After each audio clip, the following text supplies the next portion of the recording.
محمد وعجل فرجهم۔ اگر ادب اپنی بلندیوں پر ہو تو عطا بھی اپنی بلندیوں پر آ جاتی ہے۔ آج کمی ادب کی کمی ہے کہ ہم حضور خدا کو محسوس نہیں کرتے۔ عالم کا ادب، سید کا ادب، مومن کا ادب، علی والے کا ادب، ہر وہ شخص جس کے دل میں محبت محمد اور آل محمد ہے اس کا ادب یہ ہر انسان پر واجب ہے۔ چھوٹا بڑے کا ادب کرے۔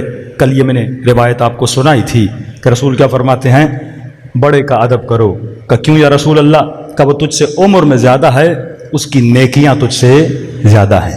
چھوٹے کا ادب کرو، وہ تجھ سے عمر میں کم ہیں، اس کے گناہ تجھ سے کم ہیں۔ جو تیرا ہم عمر ہے اس کا ادب کرو۔ کہ وہ اس کا ادب کیوں کروں؟ کہ تو اپنے گناہوں کو جانتا ہے، اس کے گناہوں کو نہیں جانتا۔ یہ فکر محمد اور آل محمد ہے۔ لیکن ہم الٹا کرتے ہیں، کہتے ہیں اس کے گناہ زیادہ ہیں، میرے گناہ کم ہیں۔ یہ نگاہ حسین ابن علی نہیں ہے۔ اگر یہ نگاہ اہل بیت کی ہوتی کبھی ہور بخشا نہ جاتا، ہور بخشا گیا کیونکہ حسین کریم تھے، حسین سخی تھے۔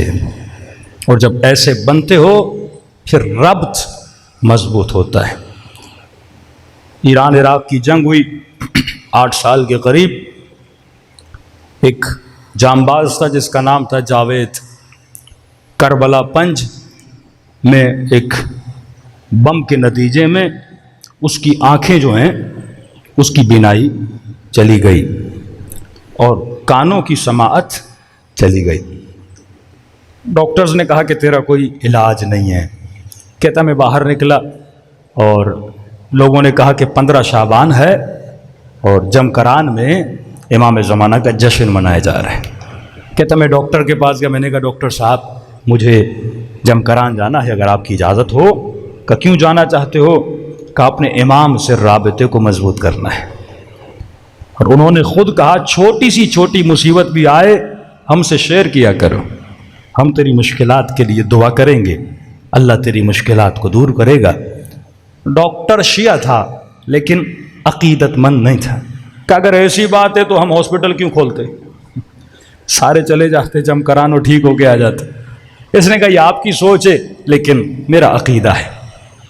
کہتا ہے میں جمکران گیا، میں نے بڑا گریہ کیا، 2 رکعت نماز امام زمانہ پڑھی اور اس کے بعد ہاسپٹل چلا گیا اور جیسے بستر پہ لیٹا تو میں نے خواب دیکھا۔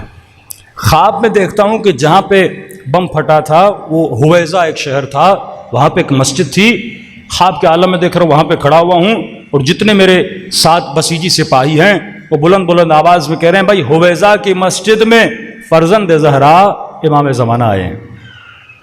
کہتا میں وہاں گیا اور جیسے مسجد میں داخل ہوا تو میں نے کہا میں امام زمانہ کو کیسے دیکھوں گا، میری تو آنکھیں نہیں ہیں۔ کہتے وہاں پہ فرزند زہرا نے کہا تو ہمیں دیکھ بھی رہا ہے اور یہ سوچ بھی رہا ہے کہ تیری آنکھیں نہیں ہیں۔ اور میں نے کہا میں سنوں گا کیسے؟ امام نے کہا تو میری آواز کو سن بھی رہا ہے پھر بھی یہ سوچ رہا ہے کہ میری آواز کو کیسے سنے گا۔ کہتا اس وقت اچانک میں خواب سے اٹھا۔ اٹھنے کے بعد جو نرس تھی اس نے جو کمرے کا دروازہ تھا جیسے اس نے وہ بند کیا تو اس کی آواز بھی مجھے سنائی دی اور وہ نرس بھی مجھے دکھائی دی۔ میں نے ڈاکٹر نے کہا کہ یہ تمہارا جو بیمارستان ہے یا ہاسپٹل ہے یہ لوگوں کے جسموں کو ٹھیک کرتا ہے، اہل بیت کا ہاسپٹل روحوں کو بھی شفا دیتا ہے، جسموں کو بھی شفا دیتا ہے۔ اگر ربط مضبوط ہو